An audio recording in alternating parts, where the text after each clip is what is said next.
Bonjour, vous écoutez Pause Report, le podcast qui décrypte et analyse chaque semaine l'actualité de la voile de compétition.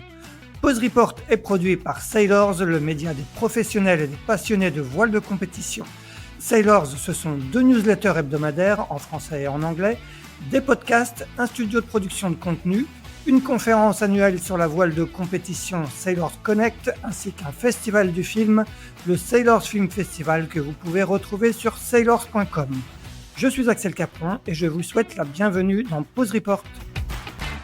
Bonjour à tous et bienvenue dans le 245e épisode de Pause Report, le podcast de Sailors qui, toutes les 2 semaines, décrypte, analyse et décortique l'actualité de la voile de compétition sous toutes ses coutures en compagnie des meilleurs experts. Nous sommes le lundi 20 avril, il est 18h30 exactement et nous allons revenir sur une épreuve dont on connaît l'épilogue depuis mercredi dernier, à savoir la Globe 40, course autour du monde en double en classe 40. Pour en parler aujourd'hui, 2 marins qui, tout au long de ce tour du monde, se seront livrés un duel de tous les instants, à savoir Yann Lipinski, skipper de Crédit Mutuel et vainqueur de cette 2e édition de la Globe 40. Salut Yann. Salut, bonjour. Et son dauphin, le Belge Jonas Gerkens, skipper de Belgium Ocean Racing Curium. Salut Jonas. Salut à tous. Messieurs, merci d'avoir accepté mon invitation. Avant de vous donner la parole, je vais faire un bref résumé de cette 2e édition de la Globe 40 qui, après un prologue entre Lorient et Cadix, s'était lancé en septembre dernier à destination du Cap-Vert pour la première étape, remportée par Crédit Mutuel devant Belgium Ocean Racing Curium. La 2e étape a mis le cap vers la Réunion avec cette fois un match à 3 et une victoire belge devant les Allemands de Next Generation Boating Around the World et Crédit Mutuel. Yann, vous avez pris votre revanche sur l'étape suivante à destination de Sydney, toujours devant Belgium Ocean Racing Curium. La partie de ping-pong a repris sur les 2 étapes suivantes avec un match nul à Valparaiso, on va en reparler, une victoire de Crédit Mutuel à Recife au Brésil, si bien qu'au moment d'attaquer la dernière étape à destination de Lorient, vous étiez à égalité de points au classement général. Et c'est donc toi, Yann, avec Antoine Carpentier sur cette dernière étape, qui a eu le dernier mot, vainqueur à domicile à Lorient avec 2h43 d'avance sur l'équipage de Jonas et qui faisait équipe pour l'occasion avec Benoît Hansberg. On rappelle que Yann, tu naviguais sur ce tour du monde sur un Max 2, plan David Raison mis à l'eau en 2024. Toi, Jonas, sur un Lift V2, plan Lombard de 2022. Et que vous n'étiez pas seul sur ce tour du monde, puisqu'on a également navigué sur vos bateaux respectifs Antoine Carpentier, Amélie Grassi et Alan Roberts pour toi, Yann, Jamie Tassin, Benoît Hansberg, Renaud Deharan et Corentin Douguet pour toi, Jonas. On les félicite également. Voilà pour ce rapide résumé de cette 2e édition de la Globe 40. Avant de revenir dans le détail de la course et sur ces 6 étapes, pardon. Dites-moi un peu, l'un comme l'autre, comment vous sortez de cette aventure de 8 mois. On va commencer avec toi, Yann. On sort un peu cassé de partout parce que ça s'est quand même enchaîné les étapes, même s'il y avait des périodes de repos à chaque fois. Donc on est fatigué comme une transat, mais avec une fatigue un petit peu plus profonde d'un enchaînement de transat, on va dire. Et puis par contre, avec des étoiles plein les yeux et plein de souvenirs dont on gardera, je pense, en tête pendant très longtemps. Et toi, Jonas? Ouais, même constat, hein. J'ai une fatigue bien profonde quand même. Ça fait 7 mois intensifs, entre, la partie sportive qui a été à un haut niveau aussi pendant tout le long, hein. On n'a pas pu vraiment se reposer, ni l'un ni l'autre, sur nos lauriers. Et puis, c'est toute la gestion du projet aussi qui retombe un petit peu là, donc d'avoir abouti, à la finalité du projet, et d'être revenu à Lorient. Donc voilà, il va falloir quelques semaines, de récup pour, retrouver un rythme normal. Et dans quel état terminent vos bateaux? Là, on rappelle la grosse interrogation résidait un peu dans la capacité de vos scores respectifs à faire le tour du monde. Est-ce qu'aujourd'hui, on peut dire que l'interrogation est levée? On va continuer avec toi, Jonas. Oui, la preuve, les SCO sont tous, à l'arrivée. Bon, c'est sûr qu'il y a eu des réparations, tout au long de ce tour du monde et qu'il a fallu prendre soin des bateaux aux escales. Ça a été un défi technique aussi pour, les équipataires. parce que, après chaque étape qui était quelquefois plus long qu'une route du Rhum, OK. il fallait, faire un chantier express pour pouvoir repartir à 100 vu l'intensité du match, qu'il y avait en plus en niveau compétition. Voilà, par contre, les bateaux se sont plutôt dans l'ensemble bien comportés. Il fallait aussi naviguer en bon marin dans certaines situations, je pense dans le sud, pour pas aller chercher, trop la misère, on va dire, au niveau météorologique ou état de la mer. Voilà, mais de nouveau, les 3 bateaux, les 3 vrais SCO en tout cas, de dernière génération, sont à Lorient, donc j'espère qu'il y en aura plus, la prochaine fois. Et toi, Yann, ton bateau, est-ce qu'il a passé sans encombre, les mers du Sud? Raconte-nous dans quel état il termine ce tour du monde? Oui, oui. Nous, notre bateau, il a terminé impeccable. On a vraiment eu zéro souci, vraiment à des micro détails, mais structurellement et dans son intégrité structurelle, le bateau, il est impeccable. Le gréement aussi, on avait un gréement un petit peu novateur, en tout cas pour des classes 40, pareil, pas de souci. Donc ça a été plus, voilà, il y avait quand même beaucoup de boulot, à chaque étape, mais rien de rédhibitoire, pour continuer, quoi, C'est à c'est chaque fois. c'est Ouais. quoi l'avarie la plus sérieuse que tu as rencontrée sur ce tour du monde? L'avarie la plus sérieuse, on a eu des petits soucis de batterie, qui se sont enchaînés, qui auraient pu être à un moment, un petit peu délicats, mais voilà, rien à voir, mais des petits soucis d'énergie qui ont fait des petites étincelles à un moment, quoi. Et toi, Jonas, vous avez eu des avaries sérieuses ou comme Yann le disait, c'est Ouais, que jusqu'à l'étape du Horn, c'était plus, du mécanique, c'est essentiellement, donc ça, c'était simple. Il y avait un peu de logistique pour ramener toutes les pièces, mais rien de rédhibitoire.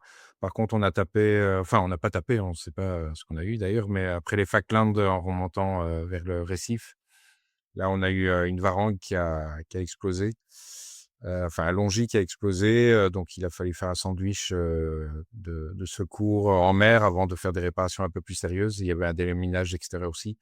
C'est plus dû à des Défaut. soucis de construction de base, en tout cas, ou de problèmes de moule, qui étaient connus sur le lift 2.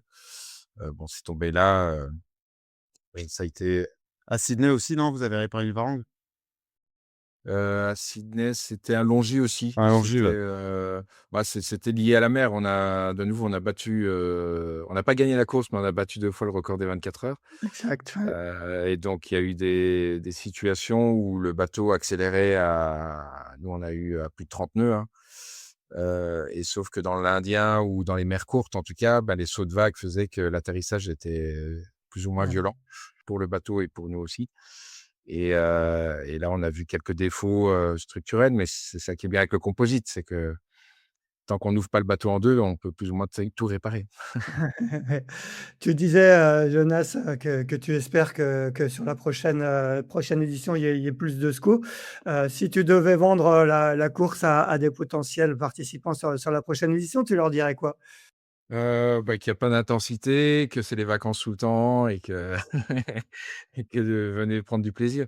Non, c'est plus ou moins ça, nous, on y allait, avant tout pour, ce voyage, cette aventure, d'un tour du monde, hein. C'est quand même assez, exceptionnel et potentiellement unique dans une vie. C'était aussi le côté sexy des étapes, de découvrir, différents coins du monde, différentes, populations, différentes façons de fonctionner, enfin des différents paysages, différentes zones géographiques ou météorologiques qu'on connaissait pas, dans le sud, évidemment les mers du sud. Et puis, c'est rajouté à ça un niveau de compétition, assez hallucinant entre les 2 bateaux, leaders en tout cas, où ça a été un match, d'une intensité folle, jusqu'au bout. Je pense qu'on n'était aucun des 2 préparés à ce qui est, cette intensité-là, qui est match, oui, mais pas avec ces écarts-là. Donc ça, c'est génial. Et si, s'il y a 4-5 bateaux en plus, qui se rajoutent, à ce match-là, ça peut être encore plus intéressant, ouais. Tu parlais de la dimension voyage. Yann, toi, est-ce que, par exemple, aux escales, tu as eu le temps d'en profiter? Tu as découvert des pays? C'était aussi ça qui t'attirait dans cette histoire? On sait que tu es un compétiteur, que tu y allais aussi pour gagner, mais est-ce que tu as l'impression d'avoir assouvi ta soif de découverte, de voyage sur cette épreuve? Ouais, ouais, carrément. Moi, j'avais déjà voyagé, en bateau, donc c'est quand même, quelque chose, qui me tient à cœur. Et depuis que je faisais de la compétition, bah, c'est vrai qu'on passe dans beaucoup d'endroits sans trop s'arrêter.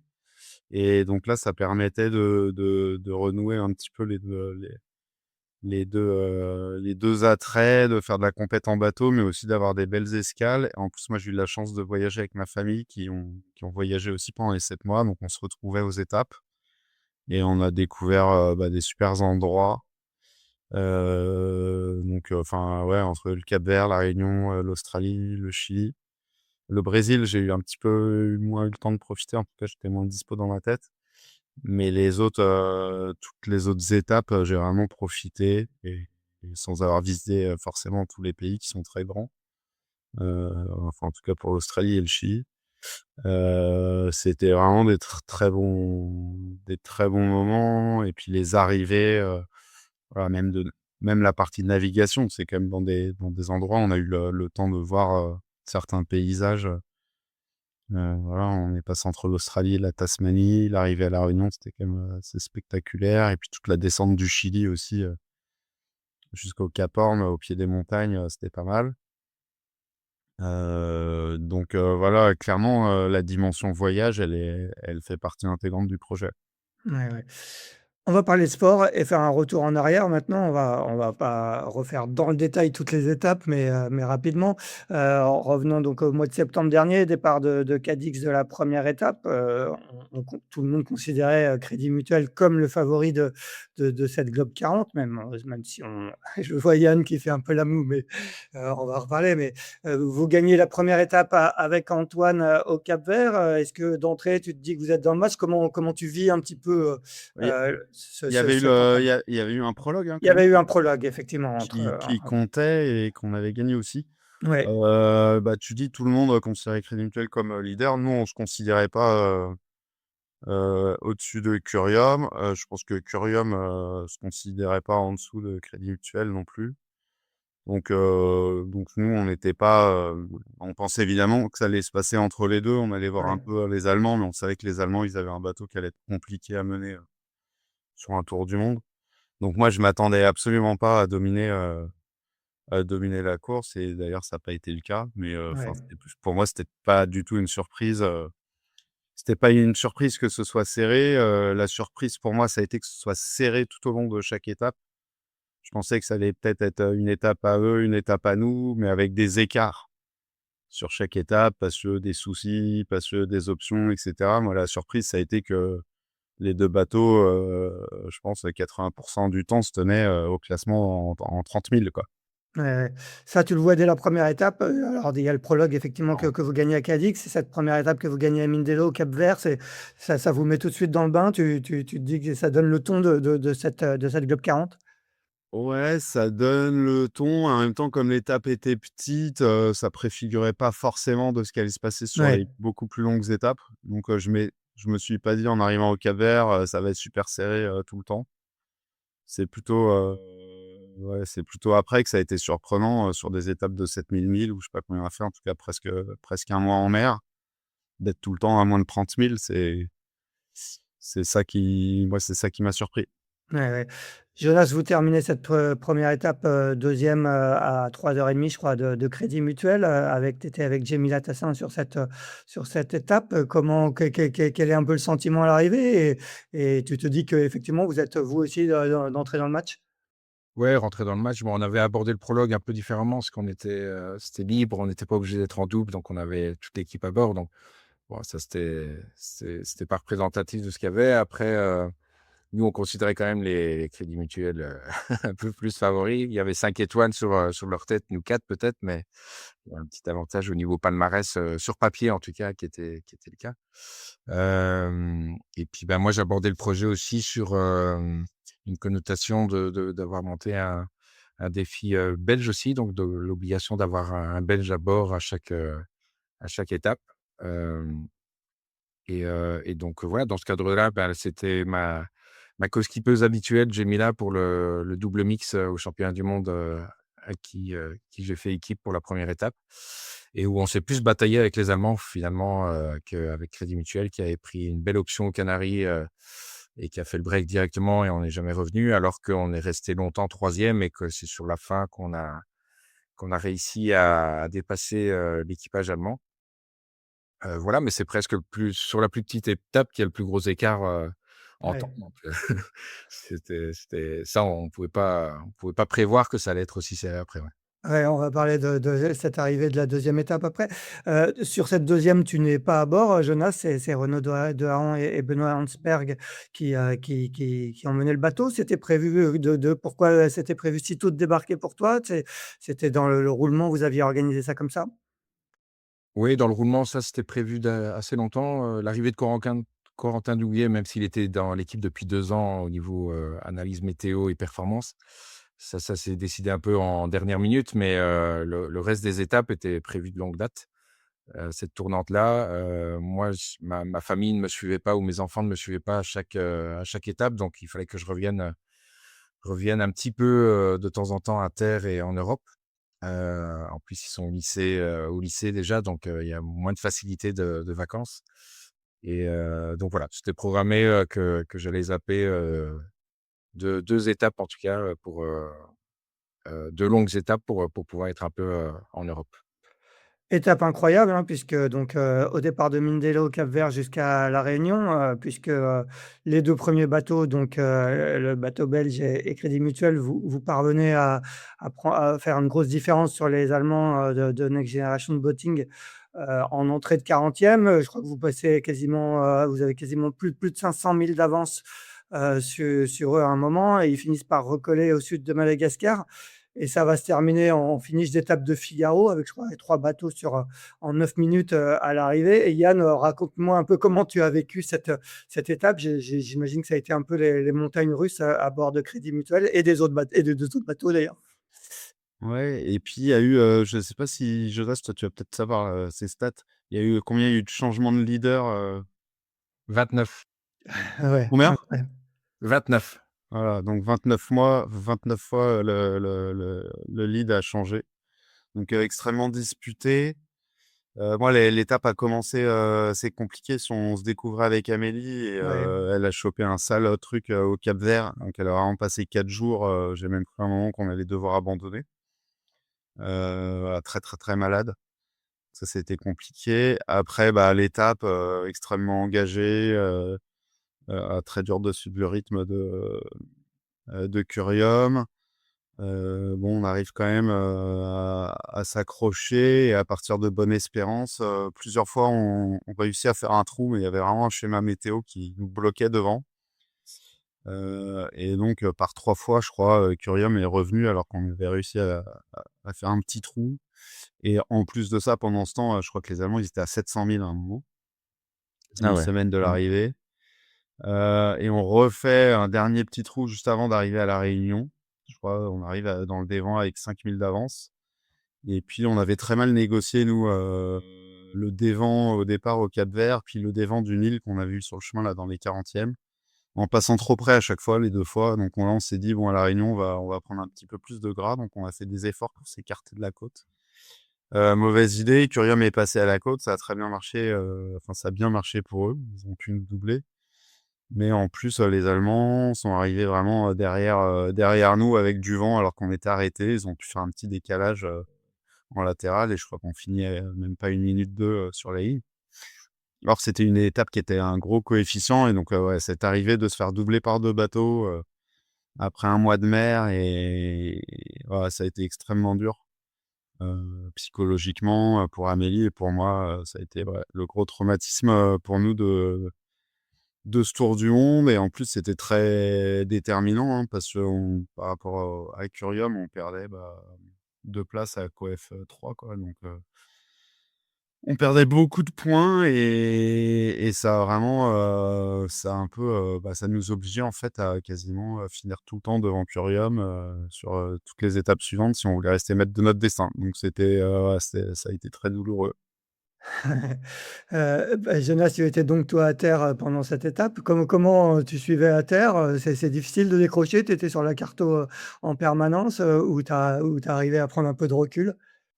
Ouais, c'est souvent plus facile d'être en mer, hein, Ouais. parce que sur un projet comme ça en étant à terre, surtout que là, il y a eu pas mal d'événements, enfin un peu de casse aussi. Il y a eu le record des 24 heures déjà. Le premier record des 24 heures, c'était Ouais. sur l'Atlantique Sud, où il y a eu déjà un beau score avec 452 000, je crois, en 24 heures, qui a été porté à 459 dans le Pacifique. Donc ça commence à faire des sacrées moyennes, à 19 nœuds de moyenne, pardon. Ouais. Non, et le gros pépin qu'il y a eu, il y a eu plusieurs dégâts, mais cassé un peu comme, comme plusieurs pépins comme sur tous les bateaux, mais le plus gros, ça a été, la casse moteur. Donc il y avait plus de moteur, à l'arrivée dans les 40e.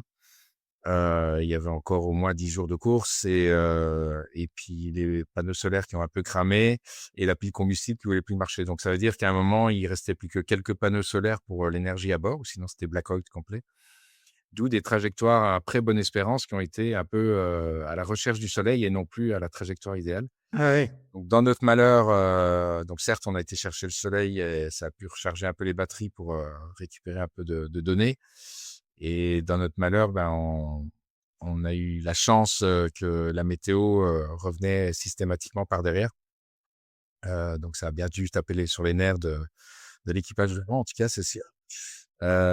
Jusqu'à les Allemands qui étaient quand même à 700 000, et qui reviennent pour jouer le match, dans la baie de La Réunion. Donc ça a été assez incroyable. Yann, tu le disais, hein, tu formais sur cette étape un nouveau duo avec Amélie Grassi. Alors, on a vécu vos aventures, nous, pendant tout ce mois de janvier, février-mars, parce que le film Double Inconnu sur votre duo avec Amélie figurait à la programmation du Sailors Film Festival. Alors, nous, on l'a vu 4-5 fois, donc on a eu le temps de voir comment ce duo se formait. Raconte-nous un peu comment c'est de former un duo avec une personne qu'on ne connaît pas forcément. Mais c'est quand même toi qui avais sollicité Amélie pour naviguer avec toi. Et on sent qu'il y a parfois des hauts, des bas. Raconte-moi comment toi tu l'as vécu. Bon, on se connaissait pas, on se connaissait pas en course, mais bon, on se Oui, connaissait oui. quand même, un peu à terre. On avait quand même fait la mini, l'un après l'autre. On avait des copains communs. Enfin, à terre, on se connaissait un peu. C'est pour ça aussi Oui. que je l'ai choisie. Elle avait aussi, eu le sistership. Bah, Jonas aussi d'ailleurs. On avait quand même tous les 3 eu le même, plan raison, pour commencer en classe 40, donc ça rapprochait aussi. Et ben, on se découvre. Au début, tu marches un peu sur des œufs parce que, bah, tu pars en course et voilà, tu fais très attention à l'autre. Puis après, tu fais moins attention. Non, et puis après, bah, petit à petit, voilà, faut prendre des automatismes. C'est vrai que les premières manœuvres, ben, tu sais pas comment tu les fais exactement, tu sais pas comment tu en parles avant, enfin voilà, et donc ça a des fois des situations un petit peu cocasses, surtout que moi, j'avais l'habitude de naviguer avec Antoine depuis longtemps, donc j'avais beaucoup d'automatismes avec Antoine et là, avec Amélie, beaucoup moins. Mais bon, rapidement, tout ça se met en place et puis, surtout, bah, j'ai découvert, les compétences d'Amélie que j'imaginais, mais, voilà, qui étaient au-delà de ce que j'imaginais. Très clairement, extrêmement compétente, extrêmement motivée, donc, voilà, avec tout ça, ça se passe bien et puis après, bah, comme avec tout le monde, il y a des moments de fatigue, il y a des moments où ça marche pas bien, où les options, elles marchent pas et puis voilà, il y a des moments plus durs, mais ça, c'est comme avec tout le monde et puis c'est aussi ça qu'on découvre chez l'autre, comment dans ces moments, plus durs, comment ça se passe et puis jusqu'au clou du spectacle, là, pour cette étape, l'arrivée, ben, voilà, on a vécu l'enfer, ensemble. Enfin, l'enfer d'un point de vue, de la compétition, parce qu'on arrivait à La Réunion et que c'était magnifique d'arriver à La Réunion, mais vraiment, voilà, on avait vraiment fait beaucoup, beaucoup d'efforts. L'étape a été dure, enfin comme pour Curium et tous les équipages. Mais, mais voilà, ça a été extrêmement dur, la fin et voilà. On était quand même bien bien abattus, en arrivant à La Réunion et voilà, Bon, c'était ouais, une vraie plaie ouverte, et on savait pas quand elle allait, pouvoir cicatriser, quoi. bon, bah, justement, elle s'est cicatrisée sur l'étape suivante, de l'enfer. Vous êtes passé au paradis à Sydney en gagnant l'étape suivante, qui a été, je crois, assez engagée dans l'océan Indien. Ça a été, raconte-moi, on va continuer avec toi, Yann, raconte-moi un peu cette étape de l'Indien. C'était, je crois, ta première découverte de l'Indien. Comment tu l'as vécu? Et ben, on l'a vécu effectivement, c'était probablement, moi j'ai pas fait le Pacifique, mais de ceux qui ont fait les 2, c'était quand même, ça avait l'air d'être les mers les plus compliquées à vivre. Nous, l'étape a commencé, assez bien, parce qu'en abordant les mers du Sud, on s'est rendu compte que j'avais oublié notre duvet. Donc on a attaqué l'Indien en se disant: «On va peut-être avoir un peu froid». Comme Bernard Stamm sur un Vendée Globe, je crois que Bernard Stamm Ouais, lui, avait c'était vécu les la même. vêtements, je crois que c'était Ouais, pire lui, ouais. sur une, ouais. Mais écoute, après, bah, ça a été, ouais, encore une fois, grosse bataille, beaucoup du portant fort et dur, pendant longtemps, hein. Je sais pas combien de temps on a fait, on a dû enchaîner 4 dépressions de suite et ouais, vraiment vraiment costaud, quoi, à la limite de ce qu'on était capable d'encaisser, nous et le bateau, donc en fait, à découvrir, où est le dosage, où est la limite, en termes de vent et en termes de vagues, qu'on est capable de, donc bah, tu y vas un peu à tâtons, quoi. C'est la première fois que tu es là, donc tu te mets des premières limites, tu y vas, tu te dis: «Ah, ça a l'air de le faire, je vais un peu plus loin», et puis, en fait, quand tu penses qu'il faut pas aller plus loin, bah, tu empannes, tu repars vers le nord, puis tu surveilles l'autre bateau. «Ah mince, lui, il allait un peu plus, est-ce que ça va être mieux ou pas?» Donc voilà, à chaque dépression, tu adaptais un peu la limite que tu pensais, pouvoir encaisser. Donc voilà, à la fois dur, à la fois assez enivrant, bah, de faire du portant pleine balle, comme ça pendant des heures et des jours et des jours. Et puis ce qui était intéressant dans chaque étape, mais celle-là aussi, ben, c'était qu'il fallait rejoindre les mers du Sud au départ de La Réunion. Donc il y avait quand même une vraie, 4-5 Ouais. de transition, à passer des dorsales, de la molle à tactiquer, et ensuite, un peu l'épreuve, du dur, au portant, à fond les ballons, et puis après, sortir de ça pour remonter vers le nord. Donc à chaque fois, c'était assez rythmé, donc il y avait le temps de s'imprégner de chaque tronçon, mais c'était pas non plus des trop grandes longueurs, et c'était intéressant stratégiquement parlant, c'est-à-dire que dès que tu étais dans les mers du Sud, tu encaissais tes dépressions, puis assez rapidement, tu te projetais sur, autre chose, qui était de remonter vers le nord, vers la Tasmanie, et voilà, donc c'était à la fois, dur, physique, moralement aussi, mais à la fois assez intellectuellement assez intéressant, quoi. Et avec la victoire à l'arrivée, donc c'est la grosse Et déception de la. avec la victoire à l'arrivée, oui, alors ça a été très, très serré jusqu'à, grosso modo l'entrée, en Tasmanie. Puis je crois que Jonas, vous avez éclaté un spi au mauvais moment, donc un petit écart là, vers la fin s'est traduit par un gros écart à l'arrivée, mais l'écart à l'arrivée n'était pas du tout, révélateur de ce qui s'était Ouais. passé avant, quoi. Donc ça a été, franchement, ça a été, pareil, ça a été ultra, disputé, jusqu'à l'arrivée, enfin jusqu'au nord de la Tasmanie. Et toi, Jonas, comment tu as vécu cette étape? Est-ce que le sud, l'Indien était conforme à ce que tu imaginais? Ouais, l'Indien plus hard, ouais, c'est sûr que, en état de la mer, en Ouais, tout cas, c'était vraiment, enfin, c'était lié à l'enchaînement des dépressions constamment, qui fait un état de la mer qui est vraiment compliqué à gérer, en tout cas. Parce que, bah, le bateau accélère, que la mer est courte et que les sauts de vagues sont réguliers, donc les les arrivées, en dessous de la vague, on se demandait, régulièrement comment ça allait se terminer, quoi. Donc on était allongés au fond du bateau et le bateau qui accélère et puis, ben, on croisait les doigts pour que ça ressorte plus ou moins bien. Donc voilà, la petite appréhension, ben, on commence à être vraiment loin de tout aussi, hein, et que l'appréhension d'un dématage ou d'une casse plus importante, bah, que ça commence à trotter dans la tête aussi. Donc voilà, on mettait dans nos routages, en tout cas, on mettait des limites, qu'on pensait raisonnables aussi. Et c'est pas toujours simple à gérer parce qu'il y a l'aspect compétition qui est toujours bien présente. Donc c'est comme disait, Yann, c'est où on met cette limite pour qu'on arrive en tout cas à Sydney, pour en plus ou moins en entier, et puis, après pour la compétition, malheureusement oui, il y a eu un petit couac, bon, en Tasmanie où, on avait enfin une mer un peu plus calme et où on a envoyé un plus grand spi, et malheureusement notre drisse a lâché, à ce moment-là. On a eu un gros chalut, ça a arraché pas mal de choses, et ça nous a fait perdre le contact, pour la victoire, même si on était derrière. Voilà, mais bon, après j'ai vu mes premiers albatros, donc j'étais très content. Mais pour l'Indien, si je refais une deuxième Globe 40, je refilerai le bébé à quelqu'un d'autre, ouais.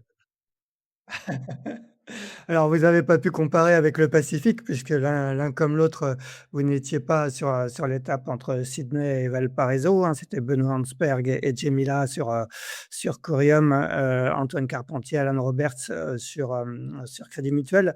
Yann, donc j'imagine que la pause t'a fait du bien, mais un peu la même question que j'ai posée à Jonas tout à l'heure. Comment toi tu as réussi à couper? Comment tu as vécu cette étape? Est-ce que comme le disait Jonas, c'est presque plus dur à vivre, de l'extérieur que sur l'eau? Ouais, ouais, ouais, carrément. C'était beaucoup plus enfin, c'était super frustrant, en fait, de pas être à bord. Ça m'a fait du bien de couper. J'étais très content de refiler le bébé, comme dit Jonas. Un truc bizarre.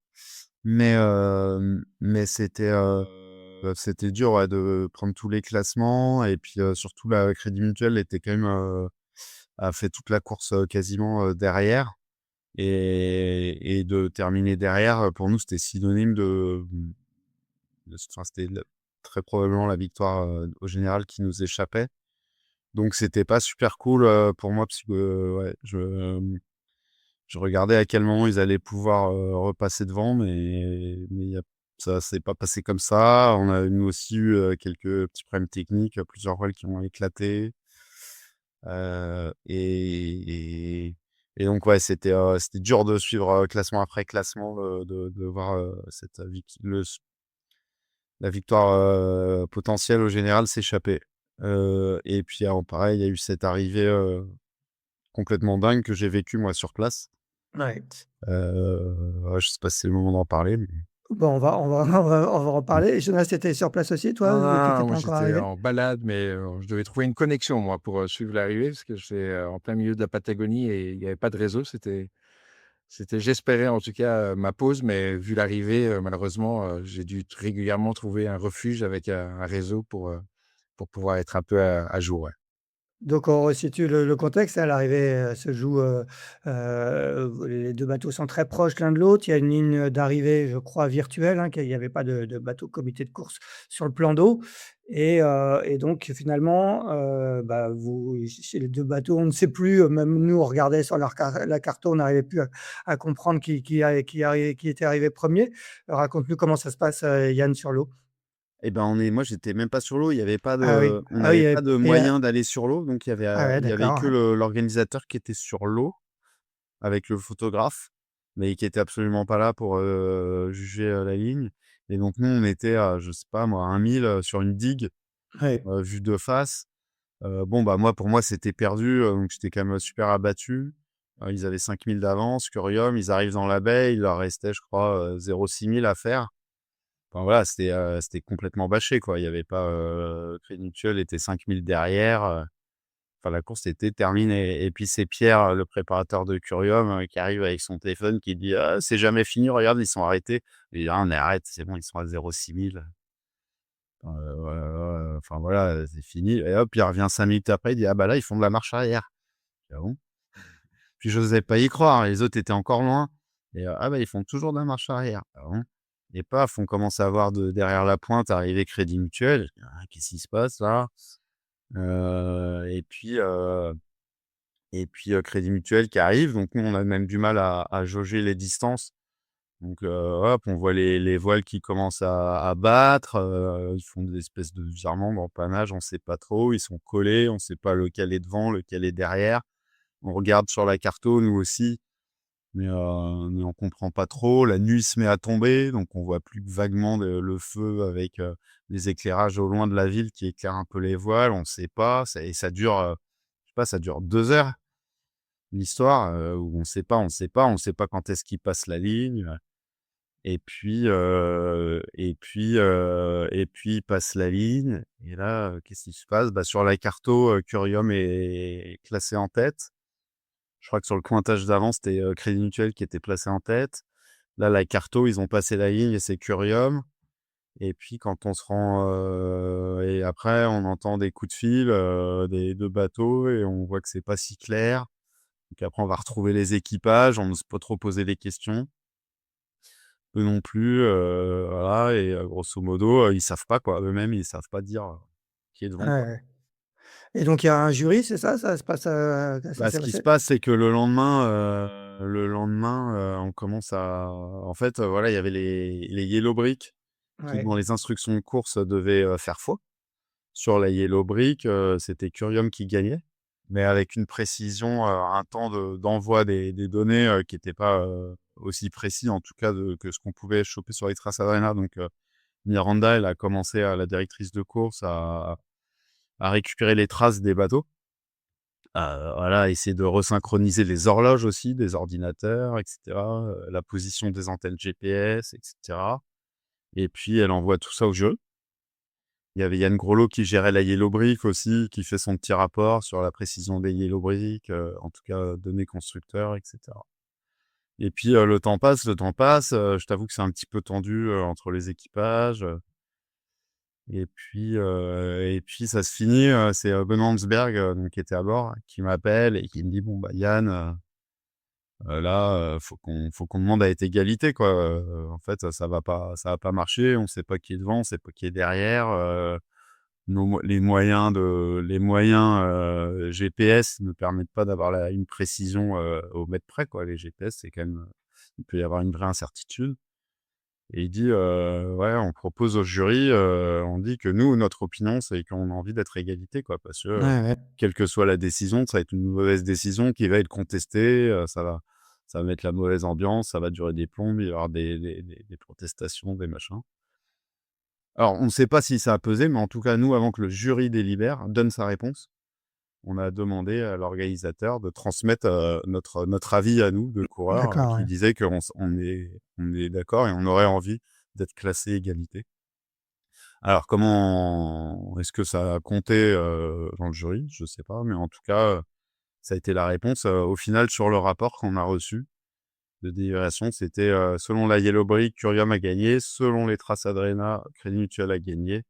La précision des instruments, semble ne pas être, suffisante et donc les 2 sont arrivés premiers à D'accord. égalité. Jonas, comment tu as suivi ça à distance? Tu avais de la connexion, tu Ça va, j'ai pas dit de conneries, Ah non, ça va, c'est pas Jonas? mal, c'est pas mal. Jonas, toi, Heu, tu étais arrivé sur place ou tu as suivi ça à distance? non, non, à distance, j'étais toujours en Ouais, Patagonie, ouais, moi, ouais, en balade et ouais. trouver un réseau, dans ma pampa là, c'était pas évident donc j'avais pas toute l'actualité comme les autres donc c'était assez énervant. C'est sûr que ma rando a été un peu foirée, de ce point de vue-là. Ouais, J'étais accaparé par ça donc j'avais pas mal d'infos, tardivement ou différentes aussi. Voilà, je pense qu'effectivement, à tête reposée, lex aequo était le plus raisonnable pour le team, mais je pense que ça doit pas se renouveler sur une course internationale, hein. Ça doit être la dernière fois où il y a un truc comme ça. Il doit y avoir une ligne, on a vu les limites du virtuel, en tout cas. ouais, ouais, c'est Le clair. virtuel, il y a un moment, ça s'est renouvelé plus d'une fois où les étapes étaient serrées et il faut qu'il y ait un jury, sur place pour faire une vraie ligne d'arrivée. Alors non, je suis Mmh. pas d'accord. Vas-y, Yann. Non, non, je suis pas d'accord parce que moi j'en ai beaucoup parlé et notamment avec, un ami qui est parapentiste, qui fait de la compétition en parapente et eux, c'est pareil, ils font des arrivées sur des lignes virtuelles et ça se joue au mètre et à la fraction de seconde et en fait, la fédération de parapente et je pense qu'en vol à voile, en plein air, ça va être pareil, ils ont développé un Sûr. algorithme qui permet de, on va dire, je pense, de lisser, le tracking, les trackers et donc d'obtenir des précisions bien plus élevées que, de prendre, les données brutes, en fait, des GPS et ils ont fait des compétitions où ils ont continué d'avoir des arbitres qui regardaient à vue les Ouais. gens qui passaient. En en même temps, ils testaient l'algorithme, ils ont complètement validé ce système-là et donc il y a eux, voilà, ils sont contents, ils sont ultra précis avec leur système de tracker qui repose sur le même genre de tracker qu'on peut avoir avec nos Trace Ah, Adrena mais ou avec nos Yellow j'essaye Brick. juste de C'est juste que derrière, ils traitent. j'ai essayé juste de sauver un peu plus, qu'il y a encore une partie humaine dans notre monde, on va dire. Mais oui, oui, si effectivement, si les trackers parce que là, les trackers, là, il y avait une minute de plus ou moins Ouais. une minute de de latence entre 2 points et là, il y avait moins d'1 minute entre les 2 bateaux donc Ouais, ouais, c'est clair que c'est c'est là fou où ça artistique ouais, donc ouais. effectivement, si ça se joue, si les données ou les algorithmes permettent, qu'au centième de seconde près, on sait qui est le vainqueur et qui est le deuxième. Moi ça me va, hein. Ouais, ouais, c'est clair. Mmh. Mmh. Donc vous terminez 1er ex aequo sur cette étape, vous êtes encore en tête au classement général avant l'étape vers Recife, Jonas et là, malheureusement pour vous, le départ se passe mal parce que vous êtes, obligés de faire une escale technique. Raconte-nous qu'est-ce qui se passe et comment s'est passée cette escale? Ouais, bah, c'est 3 ou 4 jours après le départ qui a été un peu costaud, en partant de Valparaiso. Enfin, le départ dans la baie de Valparaiso était de mou, mais après c'était vite 25-30 nœuds, voire 35 au près, pour se sortir un peu de Valparaiso et commencer notre descente vers, de l'Amérique du Sud vers le Cap Horn, avant de choper des vents un peu plus portants et malheureusement après 3 ou 4 jours, je sais plus, il y a notre chariot d'écoute, de barre d'écoute de GV qui a lâché, donc tout ce qui permet de régler la baume et la grand voile en tout cas, qui était à HS. Donc on a bloqué ça et dans l'heure qui a suivi, c'est notre drisse de J1, donc de génois qui a lâché aussi, net, cassé net.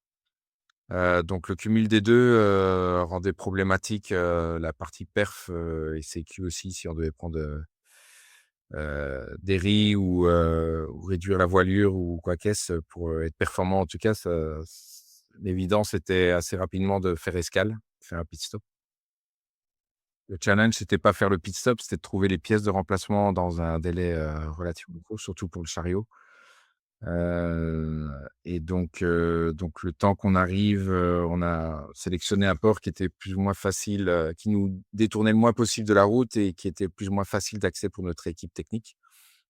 Donc ça a été Valdivia, qui était, je dirais 800 kilomètres, au sud de Valparaiso et heu et donc on est arrivé à Valdivia, on cherchait, la place pour s'amarrer et on voyait, notre équipe technique courir, à notre venue là donc ils ont été, ça a été incroyable comme pit stop parce qu'il y a eu d'une part, ils avaient les pièces, donc ça a été Arken a été remué ciel et terre au niveau, américain, français, et chilien.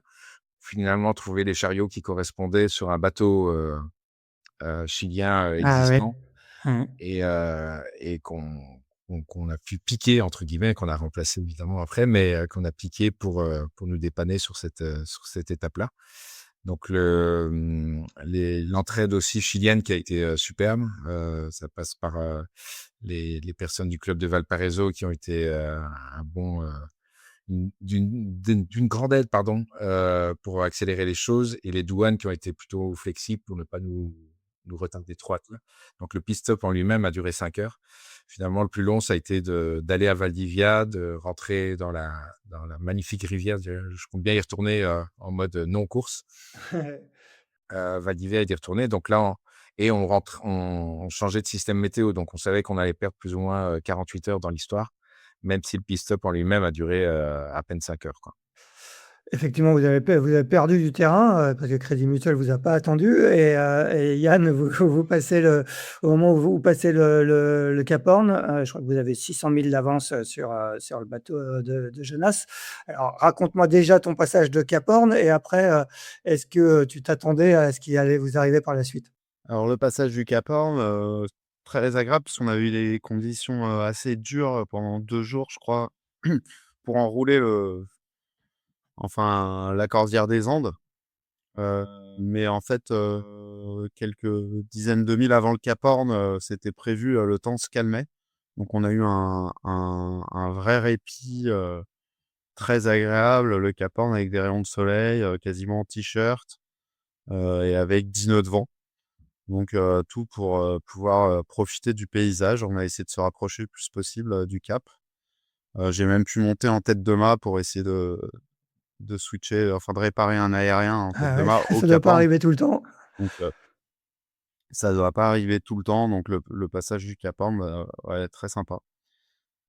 Et après, ben, la suite, rapidement, on a vu que la situation météo allait faire un gros Ouais. resserrement ou en tout cas que c'était extrêmement probable et puis après de chaque jour, confirmait, ce scénario d'un retour, foudroyant, Ouais. de Curium. Est-ce que ce retour, il a été, encore plus dur à vivre que celui de l'étape de La Réunion? Ou, parce que là, vous sur l'étape de La Réunion, vous aviez pas autant d'avance. Là, vous aviez presque «partie gagnée» entre guillemets, à un mo ou en tout cas, on pensait que vous aviez partie gagnée. Est-ce que j'imagine que quand on voit, ces 600 000 avances, fondre, comme neige au soleil, ça doit être, pas trop l'ambiance, des grands jours à bord? Ouais, puis il y avait Corentin qui disait: «Bah, c'est bon là, vous allez gagner, vous pouvez vous arrêter au Corentin Malouine, Douguet, hein, on précise. vous êtes large». Voilà, qui était sur Curium.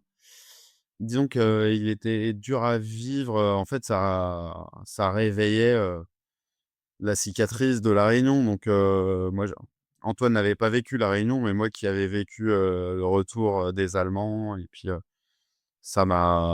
fait, ça me rappelait, c'était un rappel de que ça peut arriver et en cela, c'était douloureux, puis ça me faisait revivre ce qui s'était passé à La Réunion donc ouais, je le vivais assez mal. Après, bah, ce qui était agréable dans tout ça, c'est que, il y avait un tel resserrement de prévu qu'on pouvait faire toutes les conneries du monde, ça nous coûtait rien, quoi. Donc on pouvait partir à droite, à gauche, les manœuvres, c'était pas la enfin, au final, voilà, on savait que quoi qu'on fasse, à tel endroit, ça allait repartir plus ou moins à égalité. Ouais, on a même fait un demi-tour, ça m'était jamais arrivé. C'est-à-dire qu'on s'est enfermé un peu dans une situation météo à un moment, on a dû faire demi-tour. C'est-à-dire qu'on a fait pendant, je crois, 2 3 heures. On est reparti vers le Cap Horn. En plus, ça va pas vite parce Vous qu'il y avez avait pas dit, de vent «Ça passe pas, il faut faire et demi-tour», quoi. Ouais. exactement, il y avait un front qui était derrière nous qui on pensait allait nous dépasser, il nous dépassait pas, il avançait pas et on est reparti à l'envers pour se mettre du bon côté du front et à retrouver du vent un peu plus frais, un peu plus propre et j'ai déjà fait des demi-tours si tu pars à l'envers, dans le courant ou quoi, mais là, c'était volontaire, repartir à l'envers, c'était très bizarre. Mais en même temps, comme on se disait: «Bah, de toute façon, on va repartir à égalité dans 3 jours à tel endroit, on peut bien faire ce qu'on veut d'ici J'imagine là». que le soulagement, à Récif, il était fort, quand vous finissiez par remporter cette étape? Le soulagement, il était fort. Bah, il y a eu, donc le resserrement, mais qui a pas été si voilà, on a réussi à Ouais. conserver une vingtaine de milles, quoi, une Mmh. quinzaine de milles, mais qui étaient très importants.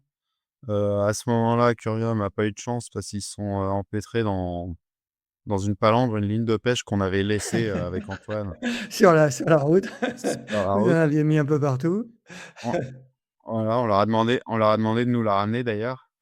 Mais non, mais c'était un moment critique où, en fait, on n'est pas reparti exactement à égalité, mais on avait un petit peu d'avance, où, eux, ils ont été arrêtés 1 heure qui a coûté, cher et au final, après je crois les 2 derniers jours ou les 3 derniers jours, on avait une petite avance par rapport aux 700 000 qu'on avait eu au début. C'était une trentaine de milles, mais qui était finalement assez solide et donc on a eu le temps de digérer, enfin on a eu le temps de se dire qu'on allait gagner et oui, c'était un soulagement, mais nous, c'était un soulagement à chaque étape qu'on regagnait, depuis La Réunion, c'était un soulagement, quoi, donc Jonas, j'imagine que les sentiments ont été un peu le contraire de ceux de Yann sur cette étape. Vous aviez, parti presque perdu au moment où vous repartez, de Valvidia. Vous passez avec 600 000 de retard, quand Yann, passe le cap Horn, vous avez 600 000 de retard et là, petit à petit, vous grappillez, vous grappillez la moitié quasiment en arrivant au moment où il passe au Malouine et après vous remontez le long du Brésil, ça se rapproche, que j'imagine que le moral devait monter au fur et à mesure des jours à bord de Corium? Ouais, bah, c'est ça, bah, il pouvait pas être plus bas qu'en arrivant à Valdivia, notre pit stop et puis finalement, quand on a vu l'engouement, et l'équipe, comment ils sont démenés pour repartir vite, on avait déjà un moral, un peu relevé et on repart dernier, hein, de Valdivia quand même, bon Ouais, dernier, ouais, étant bien qu'on s'était sûr. donné des objectifs, une chose à la fois, de faire d'abord une belle remontada, au niveau des places, ce qu'il fallait absolument qu'on sauve cette deuxième place pour que la dernière étape il y ait un enjeu en tout cas ou qu'on soit encore maître de notre destin. Donc ça a été plutôt amusant finalement, parce qu'on a remonté enfin des Ouais. bateaux.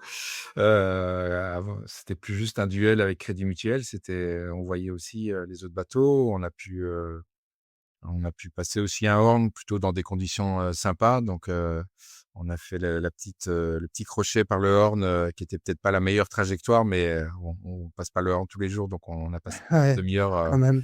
pour essayer de passer très proche. Et puis toute la remontée, ben, effectivement, le vent était favorable pour nous. On revenait, plein de balles, et les 600 000 ont fondu, d'avance de Crédit Mutuel ont fondu, très, très vite. Et puis, oui, il y a eu, bah, cette petite casse composite, la plus grosse casse du tour du monde en tout cas, c'est cette explosion de Longis, parce que certes, on venait avec du vent portant, mais un peu fort aussi, et on savait qu'on avait peut-être l'opportunité de recoller, donc on n'a pas trop choqué les écoutes non plus, donc on a tiré pas mal dans le bateau à ce moment-là pour pouvoir peut-être, revenir au contact. Donc un peu de casse composite, et puis, oui, le coup dur, ça a été la palangre.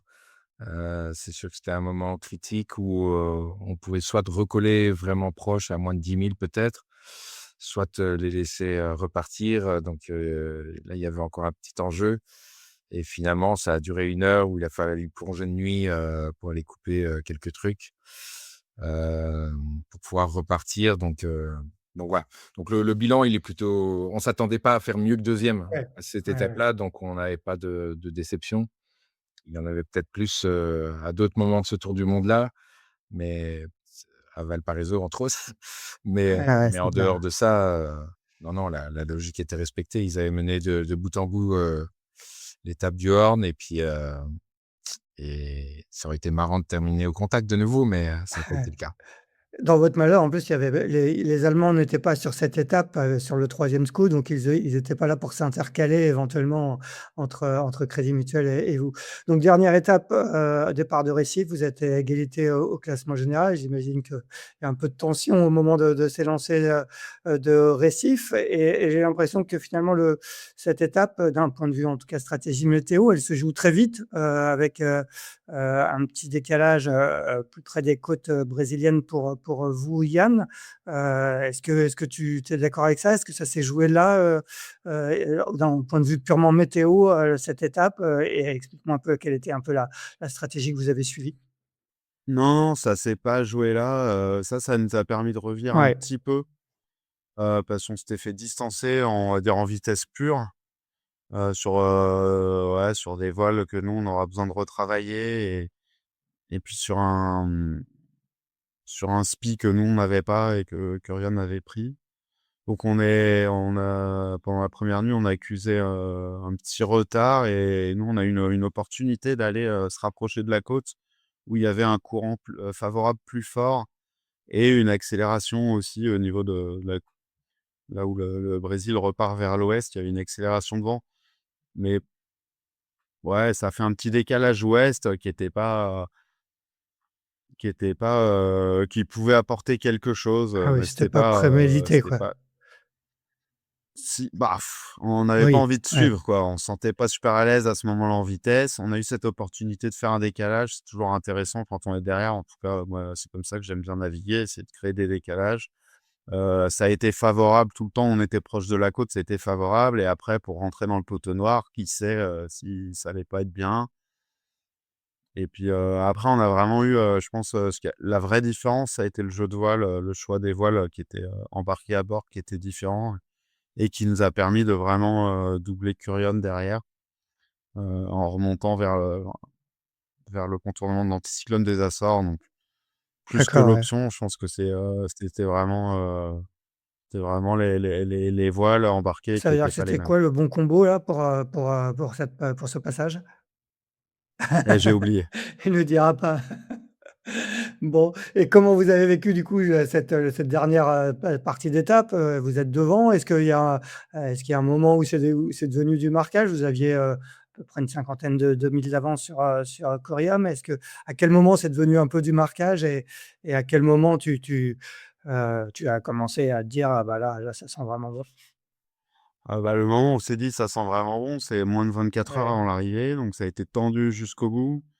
Et puis on savait que, dès lors qu'on est rentré un peu dans le circuit des dépressions, et affaires de l'Est, que les systèmes météo allaient nous accompagner et que c'était encore une fois propice à ramener, le bateau, qui est en arrière et effectivement, aussi avec un bateau qui était quand même, à l'aise, Fort Curium quand ça allait vite au portant. En témoignent leurs 2 records sur 24 heures, plus, voilà les fronts qui les ramenaient sur nous. On s'est retrouvé à 10 000 quoi. C'est-à-dire qu'à un moment, je crois, on avait 30-40 000 d'avance et puis ça s'est, vous êtes revenu jusqu'à 10 000 au moins, Ouais, ouais, jusqu'à 12-13 000, ouais, un truc comme ça. ouais, ouais, donc non, c'était serré, nous, est-ce qu'on a fait du marquage? Non, je dois pas dire non, on n'a pas fait enfin, en suivant la carto, on pourrait se Ouais, dire ça, mais non, on a essayé de suivre, notre trajectoire, qu'on pensait être la bonne. On aurait bien aimé marquer, mais tu toujours partagé entre, ouais, est-ce que tu veux marquer ou est-ce que tu veux vraiment optimiser ton truc? Et on n'était pas forcément super serein sur, la vitesse, donc choisir de faire un marquage pour se faire doubler, ouais. ouais, ça nous branchait pas tant. Donc on a fait notre route, et puis eux aussi, ils ont fait leur route mais c'était serré jusqu'au bout. Puis on a pris une bonne dépression quand même. Donc, on n'était jamais à l'abri non plus d'avoir des emmerdes, hein. Heu et donc, voilà et ça s'est fini avec, un petit décalage de Curium dans le nord, je le voyais bien venir de mé je me souvenais quand même des arrivées de Landsberg là, dans la baie de Douarnenez, allant taper dans les coins, se mettre hors cadre et puis, donc je le voyais bien venir quand même, le machin là. Et j'avais bien compris ce qu'ils cherchaient à faire, et on pensait vraiment que ça allait se finir à vue, à pas grand chose. Et encore une fois, ils ont eu un Jenaker, qui est passé à l'eau là, au moment où ils allaient pouvoir transformer leur décalage en en rapprochement et donc, là, à partir de là, quand même, il y a eu voilà, c'était le moment où ils devaient revenir fort et ça revenait pas et là, on s'est dit: «Bon, bah, ça commence à sentir bon». Je note à peu près au même moment, vous vous dites que ça commence à sentir mauvais? Ouais, bah, non, parce que, bah, ça on sentit mauvais très tard. Nous, on a essayé plutôt de faire des décalages évidemment pour continuer d'attaquer comme eux ont fait, on a un petit déficit de vitesse, donc on a essayé toujours de garder ce décalage-là pour, être, attaquant et pas juste suiveur. Et c'est vrai que ce décalage nord, à 48 heures de l'arrivée, en tout cas, allez, il y avait 90 ou 90 de chances, comme on dirait en français, de chances qu'ils restent devant évidemment, mais il y avait toujours ce petit pourcentage où on pouvait peut-être, les revenir en tout cas au contact et après on ne sait jamais ce qui peut se passer. Mais malheureusement on le saura jamais puisque on a un loop, qui tient notre hook de Jenaker. Donc c'est pas le hook qui a cassé, c'est le loop en lui-même, qui a été pas mal utilisé, qui a été remplacé à Sydney, mais qui a été pas mal utilisé aussi pendant cette dernière étape et qui a cassé net. Donc au lieu d'être à 21-22 nœuds plein de balles, pour fondre sur Crédit Mutuel, ben, on était à 2 à essayer de ramasser un Genac qui était en train de se mettre dans la quille. Donc voilà, après cette aventure-là, il pouvait avoir un retournement de situation si la météo était foireuse sur l'arrivée avec de la pétole, ce qu'on ne souhaitait pas non plus, que ce soit un finish comme ça, mais sinon, le match était plié, ouais. On a essayé quelques trucs, on a essayé d'avancer vite. L'objectif, c'était plus pour qu'il soit là encore, qu'on soit à quelques heures d'eux et pas à 2 jours, quoi. Ouais, ouais. Finalement, on se rend compte que, ce tour du monde, il joue vraiment sur des infimes détails, hein. C'est presque des minutes, des Je comparais ça à une crevaison, sur Paris-Roubaix, dans les derniers ouais, secteurs pavés. Bah, ça ouais, c'est s'est ça. joué régulièrement à ça, quoi. Donc, Ouais, si ouais, c'est ça. il y a un petit part de chance sur une régate comme ça et bah, ça a été l'un et l'autre et la dernière crevaison, c'est nous qui l'avons eue, mais il y en a eu pas mal chez Crédit Mutuel aussi. Voilà, il faudra peut-être revenir. Justement, Yann, donc finalement, vous remportez cette étape, vous remportez donc la course au général. Tu comptes pas mal de victoires, hein. Tu as gagné la Mini 2 fois, tu as gagné la Transat Jacques Vabre pour la première course de Crédit Mutuel en 2019. Cette victoire sur un tour du monde, sur cette Globe 40, elle a quelle place dans ton compteur de victoires? Je pense qu'elle a une place à part, parce que c'est long, quoi. C'est un truc sur la durée, et où ça a pas du tout été facile, de l'obtenir. Donc, elle est, je pourrais pas la classer, Elle est hors catégorie, quoi, heu, c'était vraiment une aventure les différente. autres. Ouais, c'est une Ouais, aventure ouais. différente, voilà. Qu'il va falloir maintenant digérer. J'imagine que vous n'allez pas arrêter de faire du bateau, même si vous avez besoin sans doute de repos. On va terminer là-dessus. Quelle est maintenant un peu la suite du programme, pour l'un comme pour l'autre? Il y a une grosse course en fin d'année, en solitaire, cette fois-ci. J'imagine que c'est un peu le prochain objectif. Yann, quelle va être la suite pour toi de la saison?